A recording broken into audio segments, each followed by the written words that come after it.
I hope you are having a fabulous break, friends.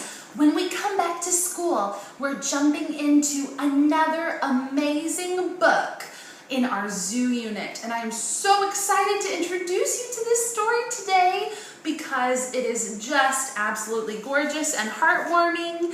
The title of our story is A Sick Day for Amos McGee. So I hope you can curl up at home and listen to the story, and then we're going to go over our story map together and get us ready to jump back in when we're in school for our zoo unit. Let's start A Sick Day for Amos McGee. Look, here's Amos and some of his friends. One of his friends is here with us today, Mr. Elephant. I'm so excited that you're here with us, Mr. Elephant. I didn't know that you knew Amos McGee. Wow!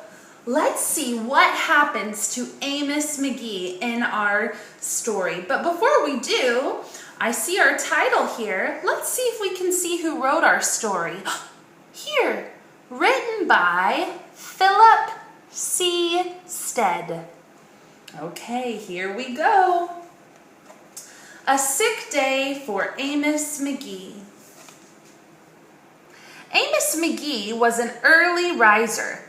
Every morning when the alarm clock clanged, he swung his legs out of bed and swapped his pajamas for a fresh pressed uniform. He would wind his watch and set a pot of water to boil, saying to the sugar bowl, "A spoonful for my oatmeal, please, and 2 for my teacup." Belly full and ready for the workday, he'd amble out the door. Where do you think he might work, friends? Let's see. Here's a clue. Every day, Amos waited for the number 5 bus. Next to City Zoo, the bus driver would call, "Oh, he works at the zoo." 6 a.m., right on time, he'd reply. Amos had a lot to do at the zoo, but he always made time to visit his good friends. He would play chess with the elephant, who thought and thought before making a move. I didn't know you liked to play chess, Mr. Elephant. That's great. All right, let's see who else he meets. Run races with the tortoise, who never ever lost. Sit quietly with the penguin, who was very shy. Lend a handkerchief to the rhinoceros, who always had a runny nose. And at sunset, read stories to the owl, who was afraid of the dark.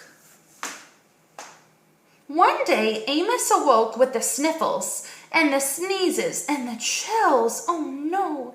He swung his achy legs out of bed, curled them back again, and said, "Oh, I don't think I'll be going to work today." Oh no, he's sick.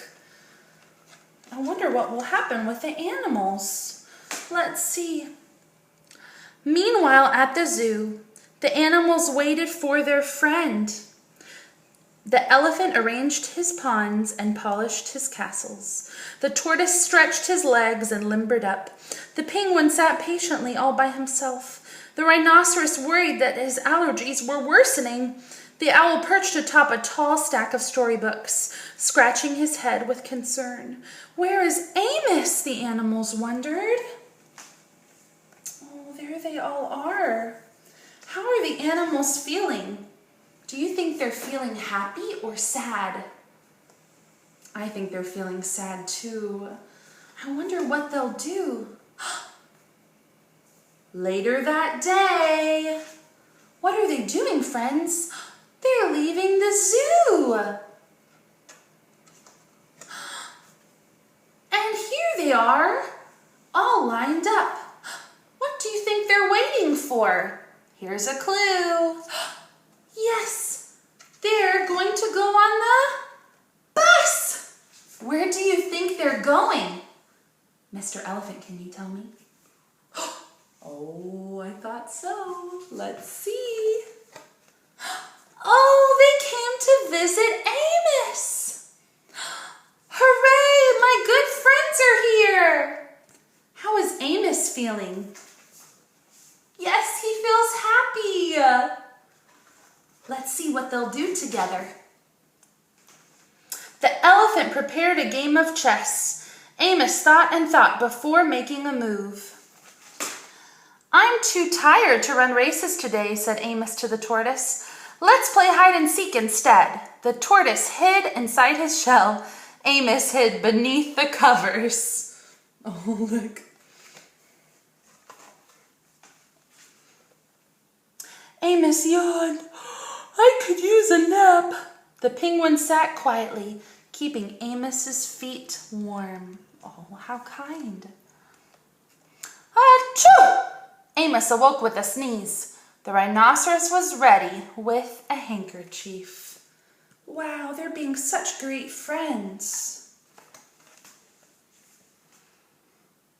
I'm beginning to feel much better, thank you, said Amos to his friends. He swung his legs out of bed. Perhaps we'll share a pot of tea. And they did. Amos wound his alarm clock. It's getting late, he said. After all, we have a morning bus to catch. So Amos said goodnight to the elephant, and goodnight to the tortoise, and goodnight to the penguin, and goodnight to the rhinoceros, and goodnight to the owl, who, knowing that Amos was afraid of the dark, read a story aloud before turning out the light. Oh, friends, what a beautiful story this was. Raise your hand if you liked this book. I loved it. In fact, friends, I think this is one of my very favorite books that we've read. It's just beautiful. All right, now let's see if we can summarize the most important parts of our story. And let's start by identifying our story elements on our map here. The title of our story is A Sick Day for Amos McGee. We'll put our title right there.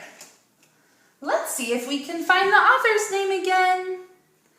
There he is, Philip Stead. Okay, now we need to find the characters and the setting. Remember, the characters are who is in our story. That's a person or an animal. Let's look at some choices. Do you see a person? Yes, Amos McGee. Do you see any animals? Yes, the zoo animals. Now for the setting. The setting is a where. That's a place. There were two places in our story, the house and the zoo. Let's put both of those onto our story map. All right, friends, thank you so much. Oh, before we go, let's talk real quick about the three most important parts of our story as a review. First in our story, Amos woke up with the sniffles and sneezes, so he did not go to work. The second thing that happened was the animals were worried about Amos, so they took the bus to visit him. And last, the animals fell asleep at Amos's house.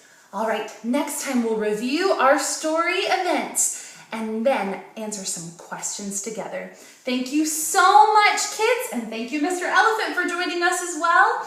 We will see you next time as we continue discussing A Sick Day for Amos McGee. Bye-bye.